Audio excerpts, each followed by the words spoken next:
Na lobi lokwa museli ya Nzambe na ose ton koloba lokola prophète ya Nzambe tant que bakota ba figure ya batu ya FCC ya batu basala kalawana makambo kotambola te FCC kufa ezate il faut batu nyoso tu basala kana Kabila batu nyoso o ba figure wana bazala te bakota batu oya sika pona moko tambola ka origine batu wana papa FCC origine nango za Kabila, source nango za Kabila. C'est-à-dire tout est mabé, papa. Eza esprit incarné, nenga ba soki lelo. Ba longoli batu wana nyoso le na lobi lokola musali ya Nzambe. J'assume ce que j'ai dit. Ba longoli batu wana nyoso tu ba bilongi ya FCC. Nzamba lobeli ngai, kende na émission, kende ko loba, temo na pesio pona année otozo kota 2021. Avant coronavirus ya ngana lobaka na pesaka autorité moko mese na boyi kotanga kombo na ye na yebisaka na lobi na ye na lobi Nzambe alingi batu ebele ba se repentir eza na flow moko na 2019 eza na flow moko ko ya pour échanger ba données bouleverser ba données à monde.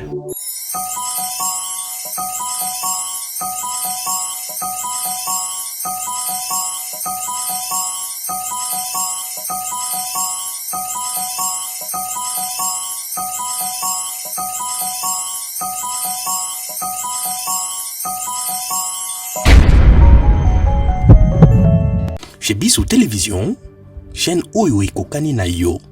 Chez Bissou Télévision, la chaîne qui vous ressemble.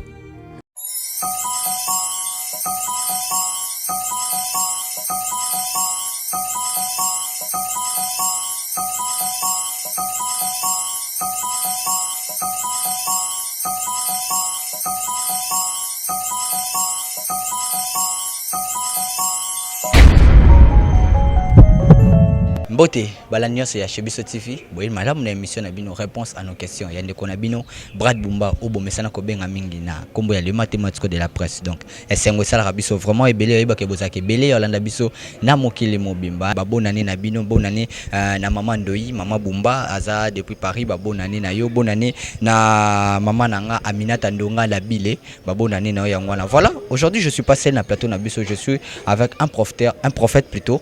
C'est pour la première fois à recevoir une émission chez Bissou TV. Il est prophète, mais qui est ce prophète et c'est quoi son but, c'est quoi son thème autoco développer les lots avec lui. Il va se présenter avec moi dans le plateau Nabiso, il y a réponse à nos questions et puis dans la chaîne Nabiso, il y a chez Bissou TV. Je dis merci à toute l'équipe il y a chez Bissou TV, merci à directeur et technique Nabiso ngani na mesala ko benge bongo Bob Bukasa et puis à Enoch. Bon tout basimbe la Rabiso caméra na sima poto bima bien boy, c'est grâce à Batouana Bazalakana sima ya caméra. On est là avec notre prophète, j'ai dit déjà bonjour prophète. Bonjour papa nangaye. Bonne santé. Nangolo Nzambe toza bien par la grâce. Meilleur vœu, bonne année. Merci. Na yo moko pena zongisi ascenseur wana pena batinyos bolanda biso et na année asika tozo kota biso tolobi déjà to pesango thème le porte 2021 na église to pesango année to pesango da kombo. Merci. Année 2021 d'abord pesango kombo c'est que message de 2021 il y a qui déjà pour beaucoup ne groupe pesango déjà kombo il y a entrée bobingo déjà porte donc c'est une porte oui ils a fermé ils a déjà ouverte. OK. Quand on parle de porte ils ont deux mouvements. Porte ils ont deux mouvements, ils ont na kokota na kobima. Ça veut dire biso tolo bela année 2021 to pesango thème Nzambe inspiré biso le porte 2021, c'est-à-dire chaque année ils ont na porte nango tant tolo bela porte 2020 ezaki na porte nango les 31 nango le lopé toza les 31 toza ekotiseli le lot tozo kota c'est dit tant tokoma le 1er janvier 2021 c'est dit porte nango yango wana to koti to bandi c'est dit tongo ya année to bandi yango wana. Voilà. Tu peux trop vite en besoin de qui vraiment se présenter qui est ces prophètes Otoyambi Lelona chez Bissou TV. OK. Prophète Boyambi na chez Bissou TV vraiment et comme nangai prophète Deli Kambala lisu ya Nzambe. C'est ça babenga nga mingi lisu ya Nzambe par rapport que mutu surtout azana posa onzamba éclairé par rapport à vie na ye vraiment nazalaka wana pona yebisi makambo oyo alingi par rapport à vie na yango basi onoma ngai prophète Deli lisu ya nzambe. C'est ça ne pas aux visionnaire. Oui, nazali visionnaire, il y a ministère la puissance de la délivrance eza na Kasavubu sur Gemena Septande. Vraiment à sosa chaba référence dans wana. Merci. Message ni no memeli biso na mokolo ya lelo parce que tu bengaki message eza munene pour les jours à suka pe ya année. Alors batu bako retenir nini na fin d'année et puis message ni ya mutuya wela ki biso na mokolo. OK, message na eli bino na tongo ya lelo pe na bande ko bala na biso partout dans le monde na vandi na bande ko sambela nazala pena na comportement mingi yo le kana ba émission te. Mais tant na vandi nzamba lobeli ngai kende na émission kende ko loba temo na pesio pona année otozo kota 2021 malgré tout dénouement qui on porte mais na kati porte nzamba pesinga ba sous ba sous parole ya makambo yo alobi na ngai lelo abisinga na tongo vers ba 3 heures abi kende na émission kendo yebisa bango la force de l'origine. La force de l'origine. Quand on parle de la force de l'origine, na coupé telema ezalaka na fondement nango. Eza na base nango. Même moi na po aiba kotanga il faut ta maternelle à côté primaire et à mati. Et lo connaît ça na commencement nango ne ba benga origine. Parce que nzamba lobelinga pesinga message bi kendo bisa peuple la nzambe. La force de l'origine. Pourquoi l'origine? Voilà, question pelengena tuna wana, pourquoi l'origine, pourquoi cette force wana? OK. Pourquoi l'origine? Omoni lelo bato ebele na vie. Makambo na bango ebele ezo problème ya ko réussir pour nani? Origine na bango source ya likambo. Abanda likambo ndenge nini? Azo musala ndenge nini? Akola ndenge nini? Il y a de batu mususu na vie ndenge bakola ayebi solo ya famille na bango te.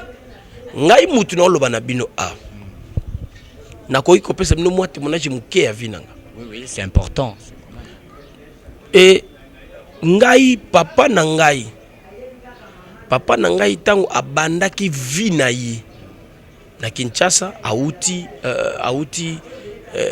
province na biso aye abandaki vine na pasi po akoma oyazali et na yeko mona pe makambo wana ekomi kokoma pa na biso na yeko comprendre tant na bandi ko sambela nzamba yeko yebisanga eza origine place bo uteli et tant na bandi ko sambela na yeko kata likambu wana c'est que origine parce que ndeto lobela pe témoignage c'est que origine ya papa ezaki pe mwandenge moko boy origine ya lobela songa ta muke. Oui, papa autaki intérieur aye kozala na Kinshasa abandi ko souffrir na Kinshasa vine bandi na pasi na Kinshasa pour s'en sortir na Kinshasa amona ki ba souffrance ebele et abunani na vie aye kozwa oyo il fallait azwa le même vie wana biso pe tokomi komona yango et tant on a koti na bozindo eloko eza important na vie ya mutu nyonso zolandanga il faut ebaka histoire ya famille no bien pour sambela bien pour kende pe liboso bien, c'est ça.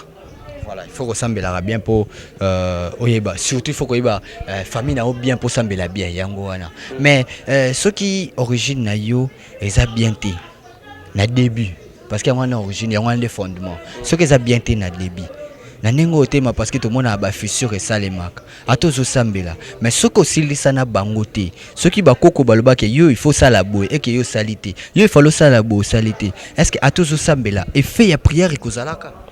Bon problème est zanine. Omoni bato ebele le ba sambela même ba sambela bien te. Na ndenge ni. Omoni toye beloko moko. Avant de prier bien, il faut oser informer.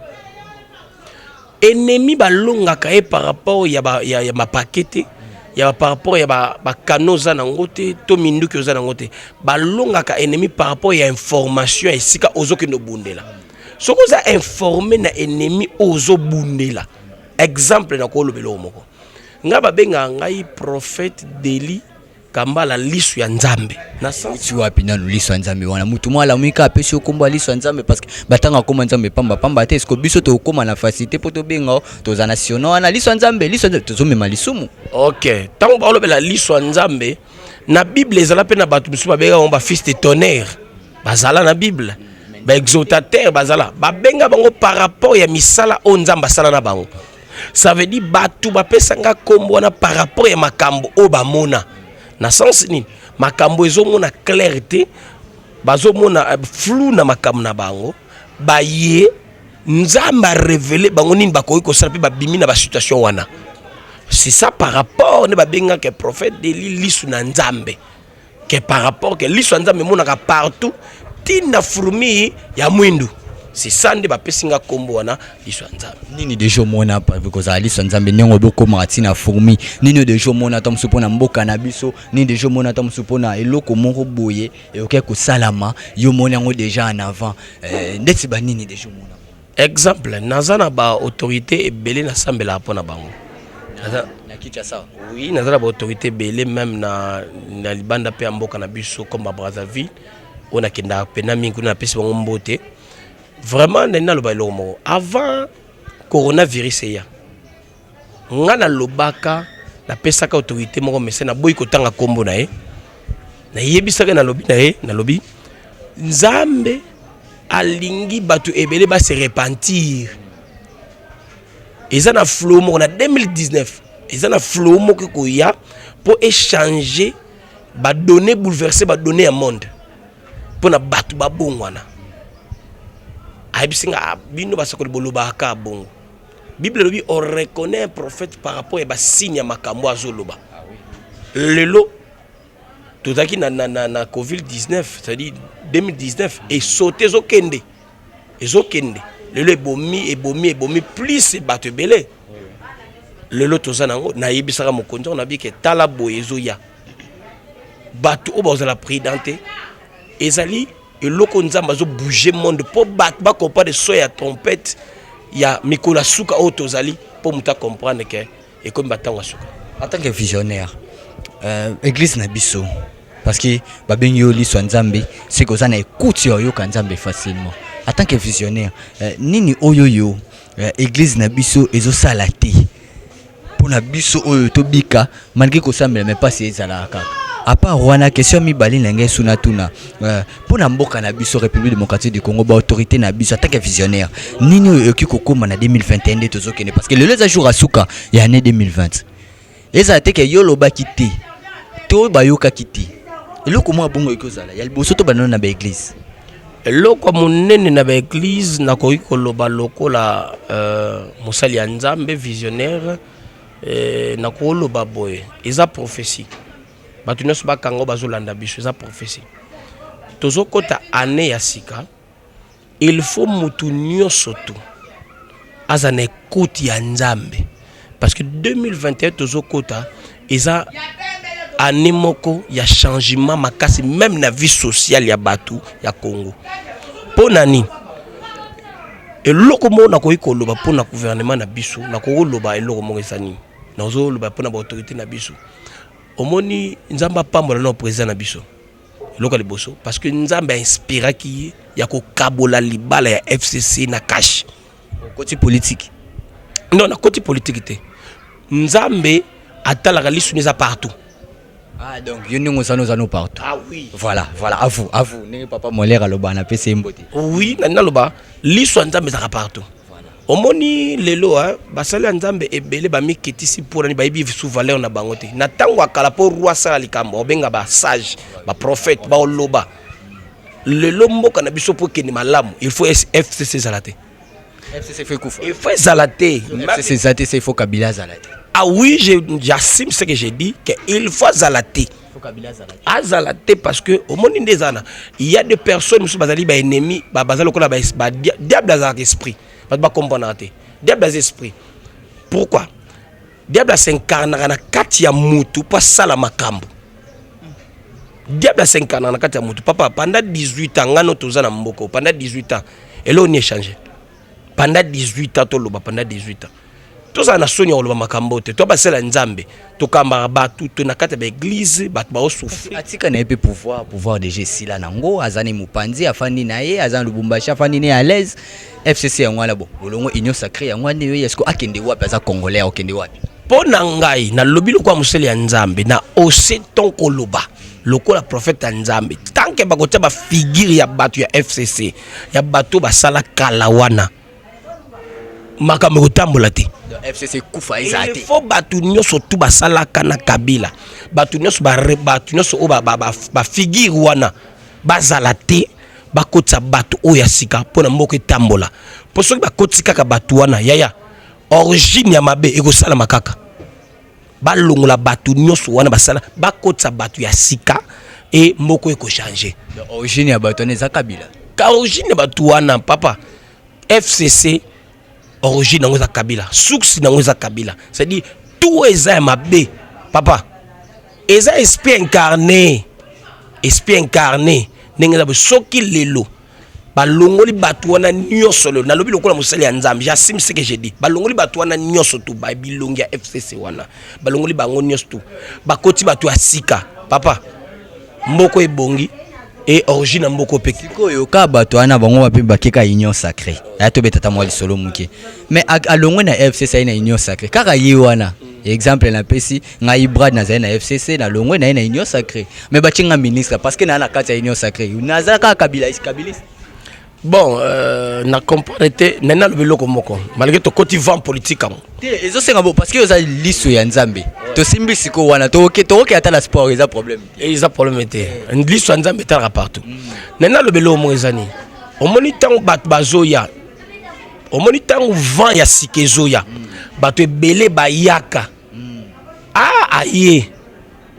Mais nazo loba lokola prophète nzambe. Attendez ba union sacrée na bacha bonka ati. Na loba lokola prophète nzambe. Tango ba ocha bango. Il faut pas pesa bango ligne de conduite.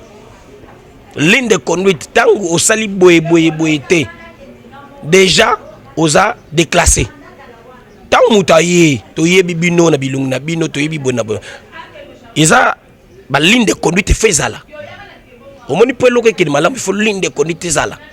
Visionnaire Oeza papa mokonzi nga lokola mosali ya nzambe lokola liso ya nzambe na pesi conseil lokola prophète nzambe vraiment na gouvernement ya sika ba ligne de conduite zala pe mibeko oyezala po batambola bien.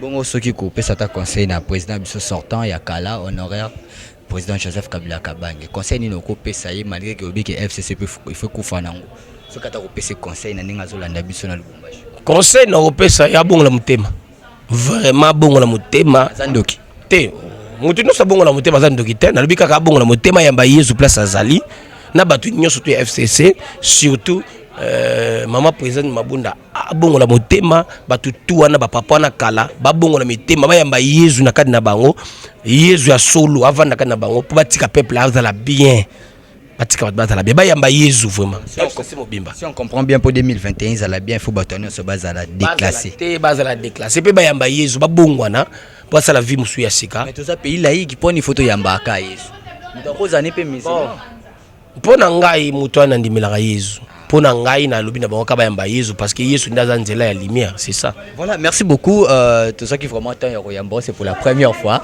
et c'est un plaisir parce que na moni te développer moi après belé ba mitu nezuya vraiment et belé mais tant na biso za moi muké to rotika ba na posa ya émission parce que place to komi ba commentaire to biki ko ye belé na ba commentaire on a ndé to ba question il y a deuxième émission to ko sala yeba ko toucher point moko eza point mo eza trop touchant touchant vraiment parce que ba to ba roya ah yo toucher FCC il faut pas izala union sacrée yango wana IDPS yango wana soki koloba su mukie poto to chité na biso to soki ça président na biso na 2021 comme président union africaine azo simba Afrique mobimba Félix Antoine Tshisekedi Tshilombo nini okoloba na ye na batu nyonso et puis na peuple congolais ndenge président na biso azo force ya Afrique mobimba bon na koloba loko moko tozo bela lelo force origine ata la ba source ne uti wapi papa na ye azalaki nani, makambo nini papa na asalaki, makambo nini papa na alingaki. Moni bato nyonso baolanda nga. Pour réussir na vie, il faut tala outi wapi, ozokende wapi. Et babengoni ozo tirer ba source no wapi. Base no zapi. Pour ça na biso yebi papa nenda bundai na mboko oyo. Biso nyonso tokoli na kata mboko to yebi histoire.